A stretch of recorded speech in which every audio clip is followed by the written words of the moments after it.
Hi, welcome to part 2 of this layoff series. This video is going to focus on why you might be laid off. If you're looking for what are layoffs and why do they occur, please see part 1, and there will be a part 3 coming up, how you can avoid getting laid off very soon. Before we get into the video, I'm Erin Tran, former corporate executive and co-founder of Aristia Consulting Group, where we help mid-market and enterprise organizations with marketing operations and transformation strategy. And I have founded my Yuko Journey as a learning and development space for future business leaders to learn and grow to become their best selves and make an impact in the organizations that they work in. So if this sounds like you, please subscribe, and your future self will thank you, and I will thank you for making an impact in the corporate world where I've spent so many years and see so much opportunity for change. All right, let's get back to layoffs. Why might you get laid off? Reason number 1, you are underperforming and the organization is doing a layoff. You are going to be on the list, and this is why. While layoffs are not performance specific, they're more generally about larger macroeconomic conditions. A layoff is also an opportunity for any organization to get rid of low performers. So if you know that you're a low performer, and you know because your boss believes you're a low performer, and other department leaders that might try to save your job, even if your boss has you on a cut list, you should be worried. But let's suppose that you're a great performer. Why might you still get laid off? Let's unpack a few reasons why. First, operations or the things that are happening in your department, whether it's marketing, whether it's back office, whether it's sales, whether it is product development, finance. If your organization is fundamentally shifting to another country or another area of the country that you're in, and one of the things that they might do is they might offer a relocation package, but they may not offer a relocation package. They may simply say, we're moving from Silicon Valley to Texas. We're moving from the northwestern part of the US, let's say Seattle or Northern California, and we're moving to South Carolina.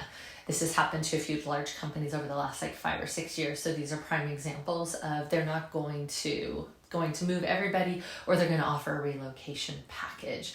And by and large, maybe a handful of people take relocation packages, but if you're already settled and you have a house and a family and friends and you're living in the place that you want to live, then most likely probably not going to take the relocation package, and they're not expecting a high percentage too. So let's say none of these things are true. Let's look at some other reasons why you might be at risk. Let's say that you are working on a product, and that product is no longer the shiny new object within your organization. And whether it doesn't matter if it's a physical product or a digital product, if what you're doing is shifting more towards maintenance mode, so if you're not expanding to new verticals, if you're not expanding to new areas of your country, if you're not expanding to new countries, your product is perhaps a cash cow at this point, marketing term, or it's a product that is struggling to stay relevant and current. If you are not seeing an investment of capital and you are not seeing growth and new features and pressure and lots of news and announcements around the product that you are working on in some way, shape, or form relative to the other products in the portfolio, if you see the company promoting other products that you feel could possibly cannibalize on your sales now or in the future, you're in an area of the business that's at risk. And the company will never share that with you because they do not want to distract you from doing the best job you can on that product, because more than likely, because there's already some costs in development and marketing and the product is already known out there, you are doing minimal work to keep the product going, to satisfy existing customers, and to keep holding on to market share while the shiny new thing gets underway and on its feet. More product features, more marketing, more branding, etc., etc. So if you're in one of those areas, you are at risk. Another way that you're at risk is if you are seeing things move to another country. So if you are in, let's say if you're in I'll keep using product. Let's say you're in the product space and you are seeing things move slowly from one area of the country to another area of the country, or from one area of the country, from one country to another country. So for example, you're in the US and you're seeing things get outsourced to, say, Ukraine, Israel, India, Romania, Western Europe, any number of places really. But if you're starting to see small offices or hubs or tests or trials being spun up, or if you're let's say in product and the QA team is being spun up somewhere else, those are very often market tests to see if the organization can do it more efficiently or effectively in another area. Okay. Why else might you get laid off?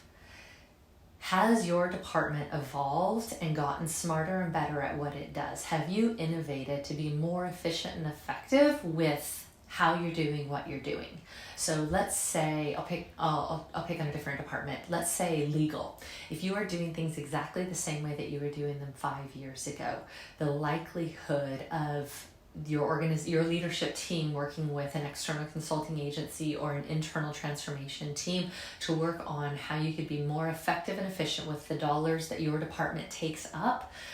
If it's been, say, 5 years, I would say that you are at risk of being obsolete.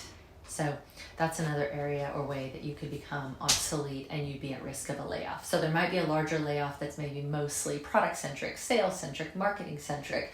But if you are in a department where there's always cost pressure, aka any G&A, general administrative or back office department, there is generally always cost pressure. And so the more clever a leader can be around managing those costs for their department, then they will be. And if things haven't been automated and updated in a number of years, if your processes haven't gotten slicker, then you're at risk.